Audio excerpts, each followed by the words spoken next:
வணக்கம். இன்னைக்கு நம்ம என்ன பாரம்பரியமான ஆயுர்வேத சிகிச்சை பார்க்க போறோம் அப்படின்னா, நம்மளுடைய குதிகால் வலிக்கான இன்னொரு விதமான ஒரு சிகிச்சை. இதெல்லாம் பாரம்பரியமா நம்ம முன்னோர்கள் யூஸ் பண்ணது தான் ஆயுர்வேதத்துல இருக்கு இந்த மாரி சிகிச்சைகள்லாம். பலவிதமான சிகிச்சைகள் இருக்கு. அதுல இதுவும் ஒரு விதமான சிகிச்சை. அதை எப்படி நிவர்த்தி பண்ணலாம் அப்படின்னா, இது நல்ல ஒரு செங்கல் நல்லா அடுப்புல நல்லா சூடு பண்ணணும். ஒரு 2 செங்கல் யூஸ் பண்ணலாம், 4 செங்கலும் யூஸ் பண்ணலாம். அது சிவியாரிட்டிய பொறுத்து நம்ம ட்ரீட்மெண்ட். அப்புறம் நல்ல பசுமையான மஞ்சள், நல்ல தூய்மையான மஞ்சள், குறுக்கு மீன்லாம் எடுக்காத நல்ல மஞ்சள் ஒரு பாத்திரத்துல விட்டுட்டு, அந்த பாத்திரத்துல அந்த மஞ்சள கலக்கறதுக்கு பானை தண்ணி யூஸ் பண்ணணும். சில் தண்ணி, அதாவது ஃப்ரிட்ஜ்ல வச்ச தண்ணிலாம் யூஸ் பண்ணக்கூடாது.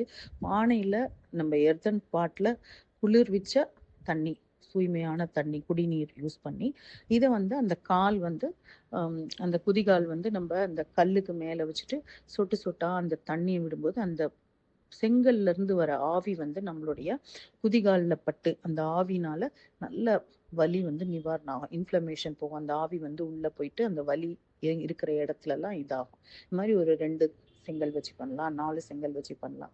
இதுல விட விட விட நல்ல ஒரு இதா இருக்கும். அந்த ஆவி பட்டு பட்டு அதுக்கப்புறம் ஒரு எருக்க இலைய அந்த செங்கல் மேல கொஞ்சம் வார்மா இருக்கும். அத வச்சு வச்சு வச்சு நல்லா ஒத்தடம் குடுத்து குடுத்து கால் கொஞ்சம் கொஞ்சமா வச்சு எடுத்துடணும்.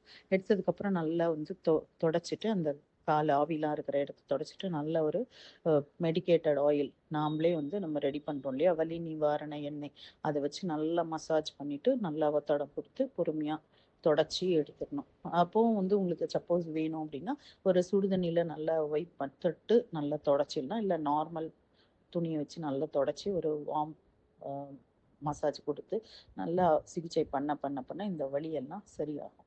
இது பார்க்கறதுக்கு ரொம்ப ஈஸியா இருக்கும். ஆனா அவங்களுக்கு அந்த வலி இருக்கும்போது சூடு தாங்க முடியாது. ப்ராப்பரா நம்ப ஒரு இந்த சிகிச்சை தெரிஞ்சவங்கலாம் தான் இதெல்லாம் பண்ணணும். பார்த்தோனே எல்லாம் நம்ம பண்ண முடியாது. அதே மாதிரி உங்களுக்கு இது இது ஒரு சிகிச்சை மட்டும் இல்ல. இது மாரி பலவேறு விதமான சிகிச்சைகள் இருக்கு.